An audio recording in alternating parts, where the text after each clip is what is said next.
Hello बच्चों, आप सब कैसे हो। उम्मीद करते हैं कि आप सब सही ही होंगे। देखो, आज हम आपको क्या पढ़ाने आए हैं, शब्द रूप पढ़ाने आए हैं। ठीक है, शब्द रूप हम आपको याद नहीं करवाएंगे, बल्कि आपको समझा के आपको ट्रिक के द्वारा याद करवा देंगे। इसे ध्यान से समझिएगा। देखिए, आत्मन है, आत्मन को आत्मा कहते हैं। ये संज्ञा शब्द होता है और ये क्या है, पुल्लिंग है। ठीक है, ये अकारांत है। अब ये क्या, विभक्तियाँ कितनी होती हैं, 8 होती हैं। संबोधन को मिला के 8 होती हैं। इसकी ट्रिक है आत्मा मनाने नाना नी। इसे 2-3 बार आप जब पढ़ोगे तो आपको ये ट्रिक याद हो जाएगी। इस ट्रिक को अगर आपने याद कर लिया, समझ लीजिए आप शब्द रूप याद कर लिया। क्योंकि एक शब्द रूप अगर आपने समझ लिया है तो आपको कोई भी शब्द रूप को समझने में टाइम नहीं लगेगा। देखिए, इसमें वचन कितने होते हैं, एक वचन, द्विवचन, बहुवचन। मेन आपका होता है एक वचन। क्या होता है, एक वचन। द्विवचन बहुवचन को समझना आसान है, लेकिन एक वचन ही बच्चे अधिकतर गड़बड़ करते हैं। उसी की ट्रिक हमने बनाई है, आत्मा मनाने नाना नी। देखिए कैसे है, आप इसको ध्यान से समझिएगा। पहले देखिए, आत्मा है, आत्मा तो आत्मा आ गया आपका। और इसमें क्या है, माँ निकल रहा है। देखिए, माँ निकल रहा है, माँ से हमने उठाया माँ। ठीक, आत्मा नम, आत्मा नम, तो हमने माँ ले लिया यहाँ पे। यहाँ से हमने ना निकाल लिया है, ना से हमने यहाँ पे ना निकाला है। और यहाँ पे ने है, ने से क्या निकाल लिया है, ने।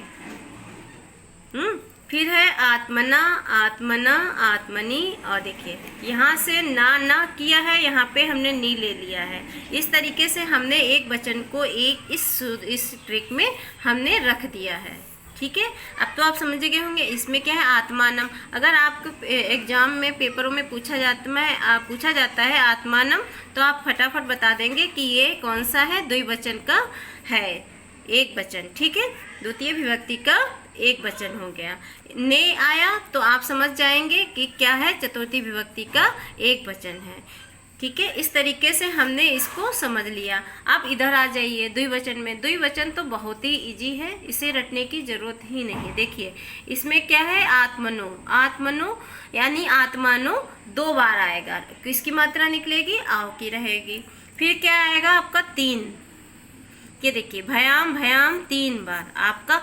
और ये इसी में नहीं है, ये जितने भी शब्द रूप आपके होंगे, नपुंसक होगा, या तो आपका स्त्रीलिंग होगा, या तो आपका पुल्लिंग होगा, अकारांत हो, इकारांत हो, सब में यही आएगा आपका द्विवचन में।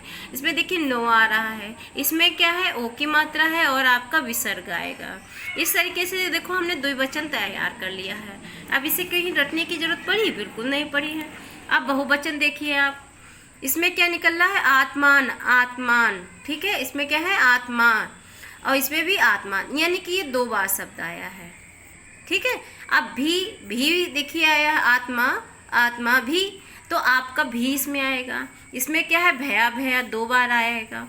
इसको आपको समझना है। इसमें भया भया, इसमें भी, और इसमें ना ना ना। ठीक है, इसमें क्या निकलेगा, नाम, इसमें निकलेगा सु। ये पहचान होती है आपको। अगर ये पहचान आपने माइंड में अगर समझ लिया है तो आपको रटने की ज़रूरत नहीं पड़ेगी। और ये सारे सभी शब्द रूपों में यही चीज़ है। और इससे बच्चे अधिकतर क्या करते हैं, घबराते हैं कि कैसे याद होगा, कैसे हमें, इन्हीं में ही अधिकतर गड़बड़ भी होती है। और यही अक्सर पेपरों में पूछा भी जाता है। इस तरीके से हमने प्रयास किया है कि आपको ये चीज़ें ट्रिक के द्वारा मैं समझा सकूँ। अगर समझ में आया है तो आप कमेंट करके ज़रूर बताइएगा।